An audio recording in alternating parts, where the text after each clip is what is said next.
tercer tramo de Entre Líneas y como les habíamos prometido vamos a conversar a partir de este momento con el presidente del CIRPA, con Rubén Villaverde, a propósito de lo que ha sido, bueno, la noticia de estas últimas 48 horas, estas fugas que se han registrado en el hogar Sarandí de la colonia Berro. Villaverde, buenas noches y gracias por acompañarnos. ¿Qué fue lo más llamativo de la fuga? ¿La forma o tal vez el momento en el que se produce?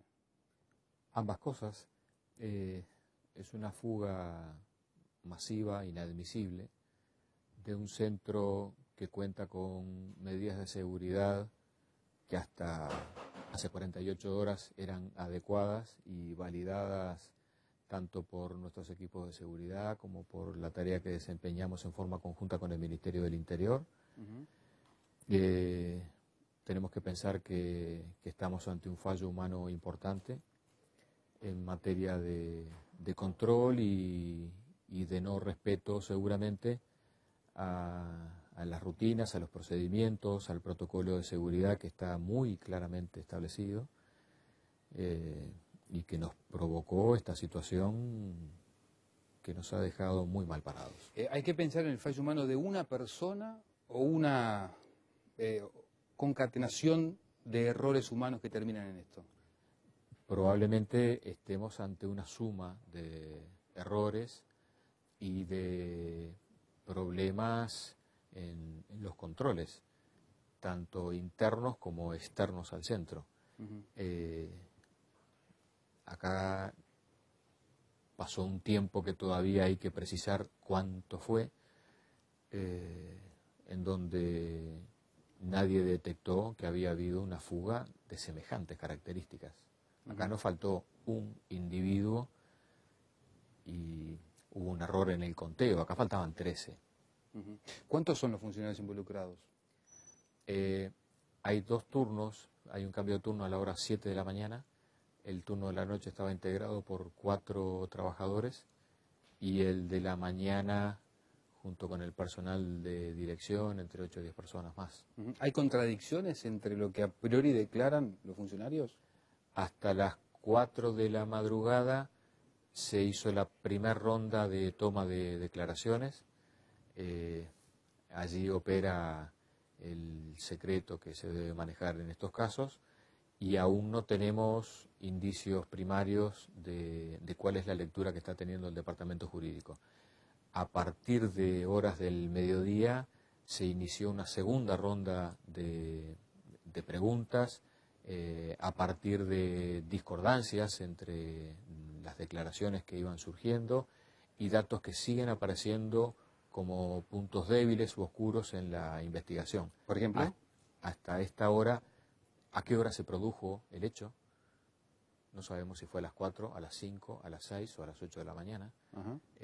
Hasta esta hora nos seguimos moviendo en tinieblas en esa materia. Por lo tanto, continúa en este mismo momento trabajando el departamento jurídico en toda su extensión, en esa segunda etapa de repreguntas que nos va a permitir a última hora de esta noche o tal vez a primeras horas de la mañana próxima, contar con unos primeros elementos en la indagatoria. También es cierto que en paralelo la justicia ha iniciado su propio proceso, la justicia de Pando, un propio proceso de indagatoria. ¿Tienden a pensar en una negligencia o en una connivencia de los funcionarios? El resultado es el mismo. Sería preferible pensar en una negligencia, tal vez, por aquello de decir, eso nos da la oportunidad de trabajar mucho más los temas de la capacitación, de hacer un repaso de todos los protocolos de seguridad, de trabajar con absolutamente todos los centros, que era una cosa que ya habíamos iniciado. Pensar en un acto reñido con la moral sería un golpe duro para muchísima gente que está muy dolorida con lo que pasó, mucha gente que se había comprometido con un proyecto de no fugas del sistema, trabajando muchos alertas en forma permanente para evitar situaciones de mayor riesgo. Día a día estamos en un trabajo difícil, con una cantidad de personal inferior a la debida, por eso largamos un llamado en esta misma semana, con más de 3.500 personas anotadas, que vamos a tener que hacer un proceso selectivo, con las mejoras en infraestructura que son necesarias para poder brindar una mejor atención a los adolescentes privados de libertad y para que el trabajo se desempeñe de mejor modo. Hay mucha gente con un gran compromiso y está muy dolorida, muy golpeada por este Claro, hecho. el resultado final es el mismo porque se produce la fuga hacia la interna del funcionamiento de los propios trabajadores, incluso hasta para el legajo de los funcionarios, seguramente no sea lo mismo si se trate de una negligencia o una convivencia, ¿no? Exactamente, y allí el departamento jurídico aplicará las medidas que correspondan. Las autoridades tanto del directorio del CIRPA como el directorio del INAU, con el que estamos en sesión permanente, estamos dispuestos a llegar a todo lo que nos permitan el marco legal. Han corroborado que efectivamente estos menores cortaron con una sierra los barrotes de las rejas de seguridad. No está muy claro cómo no se sintió ese procedimiento, pero además le pregunto lo siguiente: ¿cómo entran esas sierras?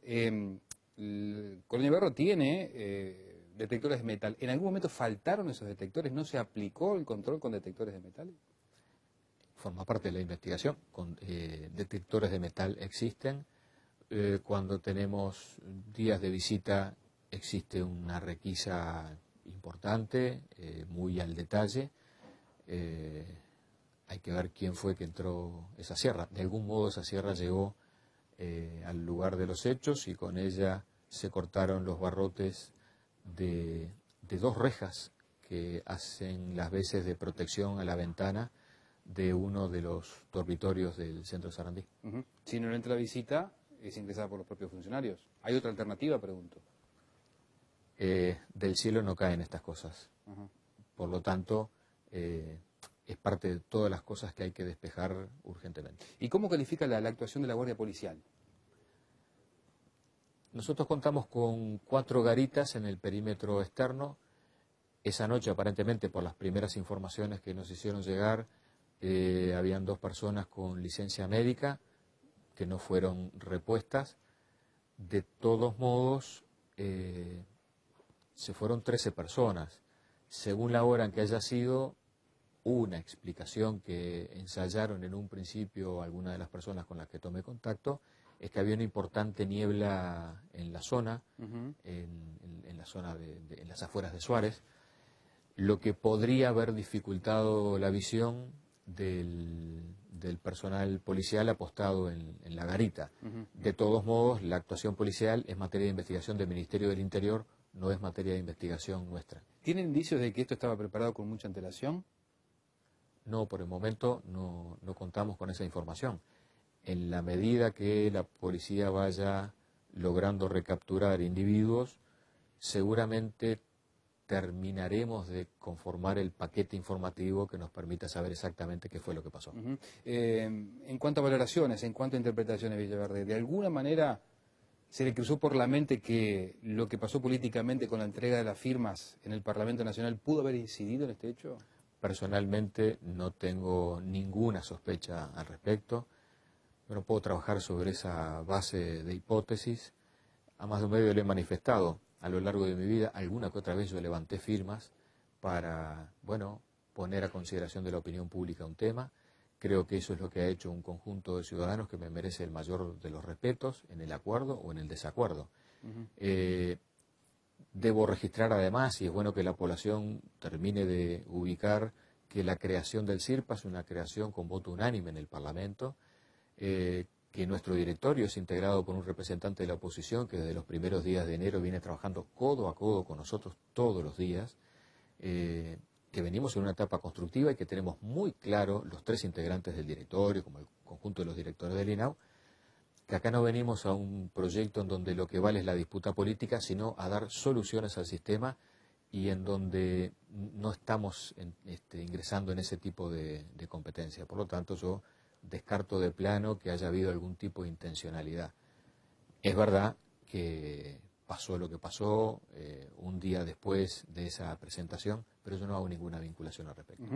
Hay un ambiente, se podría decir, o lo percibe así, enrarecido en torno al INAU, porque sucede esto, atentan contra la sede del Sindicato de Trabajadores del INAU.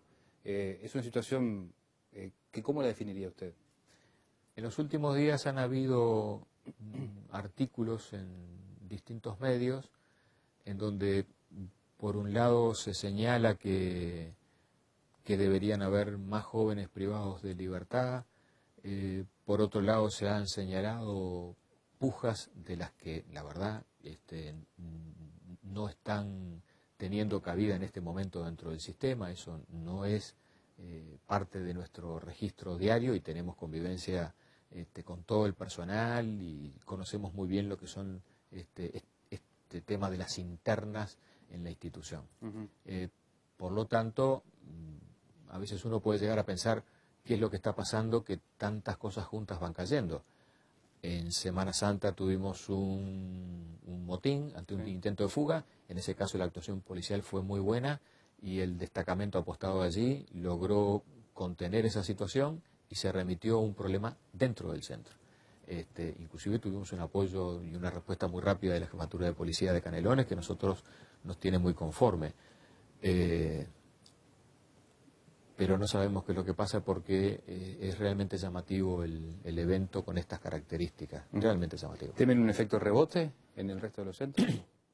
Rápidamente, en la noche de ayer estuvimos junto al presidente del INAU, el equipo de gerencia, recorriendo al detalle con distintos directores de los centros, porque efectivamente en estos casos hay nerviosismo entre los trabajadores, las noticias trascienden, corren rápidamente, de algún modo perfectamente algún interno puede enterarse de que hay una situación de inestabilidad e intentar provocar un desajuste en el sistema.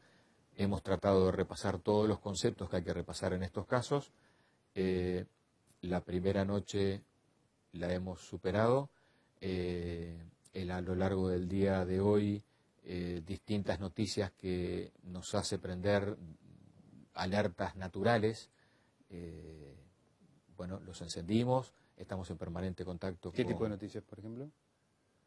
Bueno, noticias que a veces le llegan a un centro o a otro. Nosotros tenemos 15 centros de privación de libertad y bueno, uno nunca sabe identificar a veces cuando está ante un posible problema dentro de un centro o cuando simplemente es un rumor desestabilizador o cuánto del propio nerviosismo de los trabajadores empieza a levantar sospechas infundadas. Un rum de que va a pasar algo en determinado centro. Por ejemplo.